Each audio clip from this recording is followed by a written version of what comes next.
Welcome to my cake kitchen. You have voiceover Gladys here today because this was the moment I realized after filming this video that my mic wasn't on. But here we go. We're making some bakery style chocolate chip muffins. These muffins are super moist yet easy to make and quite frankly delicious. If you're new here, welcome to Baking Basics, where I hope to bring you simple recipes that are beginner friendly in the hope that you're empowered to undertake your own baking at home, achieving best results with minimal effort. And these muffins are exactly that. They are made without my pro-level tools yet come out super moist and flavorful with a crusty topping that is easy to achieve. The ingredients are on screen for you to see. Now let's go make these yummy bakery style chocolate chip banana muffins. You'll need to line a cupcake tray with muffin style cases. These I picked up from Amazon after attempts to make my own failed. You could however use regular muffin sized cupcake cases. This recipe yields 12 in those, but for these liners I wanted my muffins a little larger, so I yielded 10 muffins. At this point, it's worth noting you also need to preheat your oven at 195 degrees C. I have a convection fan oven which radiates heat around the oven. With our oven and liners sorted, in one bowl I am adding the sugar and melted butter together. The butter has to be lukewarm for this recipe, as melted butter can set solid if left to cool. If too warm, it could cook the eggs, hence preferably leaving the melted butter to touch, or lukewarm is best for this recipe. For the sugar, I have a combination of granulated for sweetness and brown sugar for a more intense flavor, moisture and texture enhancement. The sugar and butter are stirred together before 2 large eggs are added and also mixed in.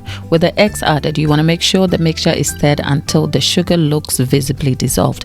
If there are any lumpy sugar particles, even after stirring, these will dissolve when more moisture in the form of sour cream and banana are added. But for now, let's add some vanilla with a lot of love. The exact measurement is noted in the recipe details, but over here, a bit more vanilla never hurt nobody. With the vanilla added, there's more stirring until everything is mixed well, and then there's sour cream. Sour cream for this recipe can be replaced with creme fraiche for a richer mouthfeel. Use of sour cream here though is moisture enhancing whilst also reacting with baking soda to assist the rise of the muffins. More stirring follows after the sour cream is added to ensure a uniform mix. And next is the mashed bananas. The bananas you need for flavor and sweetness is overly ripe, soft bananas crushed with a fork. Blending them may make them liquidy, which may affect the texture of your muffins adversely. However, crushing them with bits of banana remaining will enhance texture better and contribute to a better mouthfeel of your muffins. With the banana added and mixed together, the bowl with the wet ingredients is swapped for another mixing bowl into which our dry ingredients is going to be added. I realized though the dry ingredients could have been added straight into the wet ingredients, but I guess I like making simple things more complicated. For our dry ingredients, there's plain flour with baking soda, baking powder and a pinch of salt. I've also added about 100 grams of white chocolate chips into the flour, leaving the rest to top the muffins with.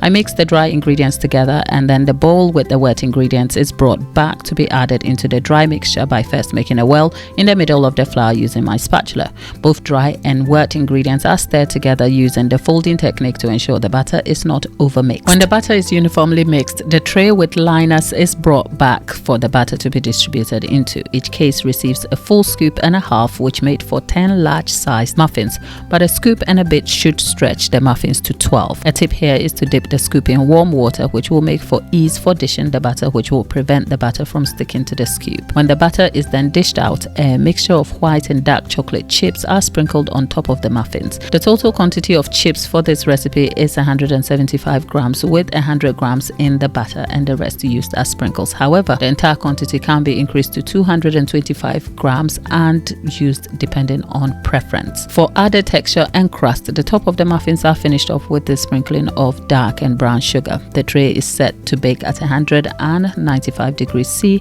for the first 15 minutes before reduced to 180 degrees C for the next 10 to 13 minutes. Our muffins are baked now and brought out in time for the skewer test when a skewer is inserted into the muffins and comes out clean. It's okay if there's a bit of crumb left of the skewer, because if bits of banana are left in spotty areas of the muffins, this could make for what may look like a slightly wet crumb. The crust of each muffin is amazing, and the toasted brown sugar on top adds to taste and texture too.